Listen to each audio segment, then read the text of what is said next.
in the brightly lit studio courtroom, where every case is a mixture of truth, exaggeration, and raw emotion. Episode 9965 begins with Judge Judith Sheindlin taking her seat with the same brisk authority that has defined her long career.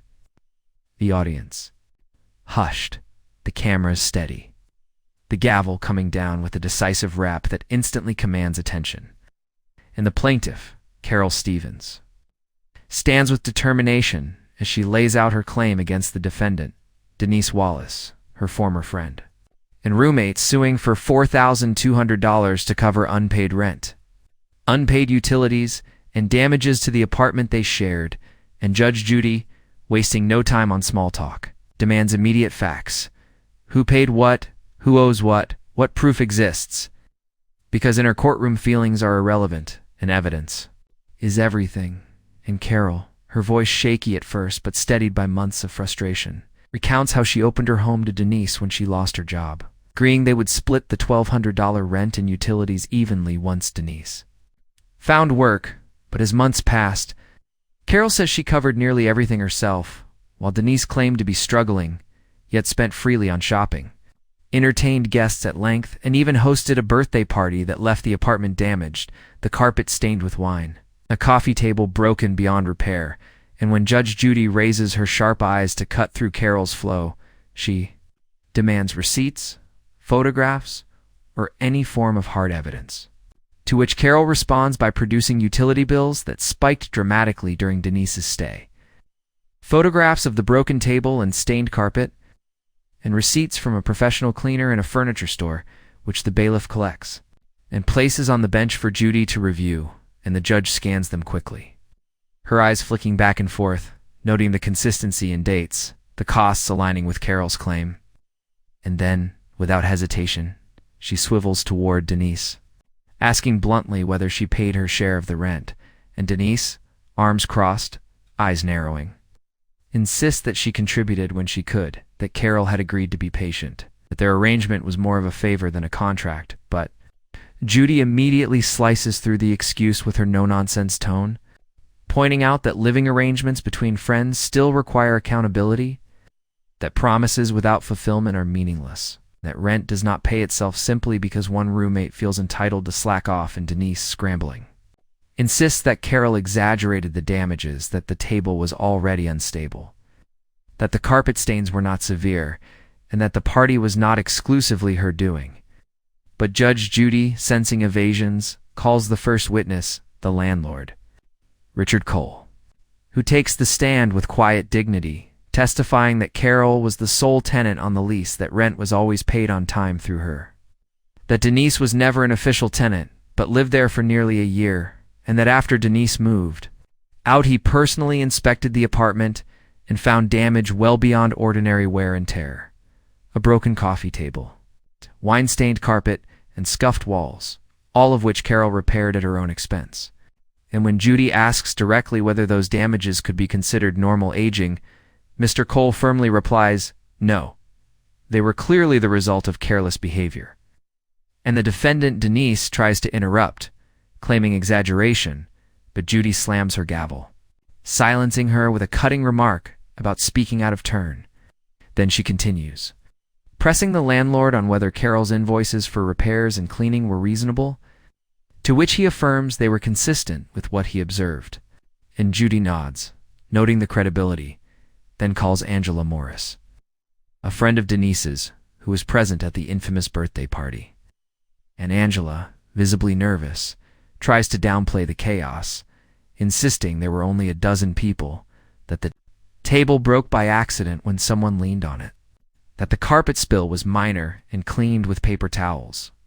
But Judy drills into the contradiction, asking why then the carpet required professional cleaning, forcing Angela to stammer that perhaps the stains set in later, a weak explanation.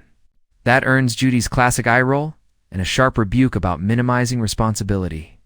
And when Angela admits she never offered Carol money to repair the damages, Judy delivers a scalding comment about how true friends help clean up their messes rather than leave others to pay for them.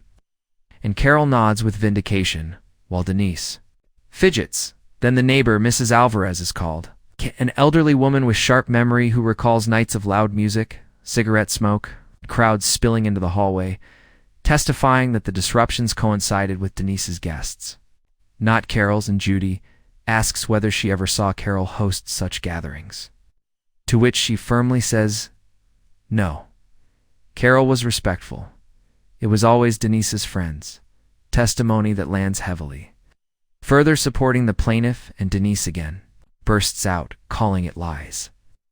But Judy snaps back that when multiple witnesses corroborate a story, it ceases to be hearsay and becomes credibility, silencing her with the weight of logic. And then Judy calls the final witness, a police officer named Sergeant Daniel Harris, who arrives in uniform and testifies with professional composure that on 2 occasions his unit responded to noise complaints at Carol's address, the most notable being the weekend of the birthday party, where officers arrived around midnight to find more than 20 people crammed into the small apartment, loud music blaring, alcohol visible, and Denise identified as the primary host. With Carol apologizing to officers afterward, visibly distressed, and Sergeant Harris confirms he filed an official incident report, noting that the tenant of record, Carol, was warned that future complaints could result in fines, which she appeared anxious to avoid, and Judge Judy leans forward, her tone cutting, asking Denise whether she remembers the police showing up, to which she reluctantly admits she does, but insists Carol also participated. Yet Judy zeroes in on the officer's testimony, which clearly placed Denise as the host, not Carol, and the audience murmurs, sensing the walls of denial closing in on the defendant, and Judy seizes the moment, grilling Denise about her finances, pointing out her online shopping and weekend getaways documented on social media, asking how she could afford luxuries yet not rent, and Denise falters, claiming she needed to treat herself during a hard time. And Judy's eyes narrow as she delivers one of her signature moral lessons, declaring that hard times are not excuses to exploit friends, that rent is not optional, that debts cannot be excused simply because someone feels entitled to comfort. And the courtroom grows still as her words resonate, a reminder that fairness requires accountability, not excuses. And Judy carefully adds up the figures out loud. $3,600 in unpaid rent and utilities, $400 in cleaning, $200 for the table, totaling $4,200, exactly the plaintiff's claim. And she concludes firmly that Carol has met her burden of proof, while Denise has offered nothing but excuses, hearsay, and denial, and she rules for the plaintiff in the full amount, plus court costs.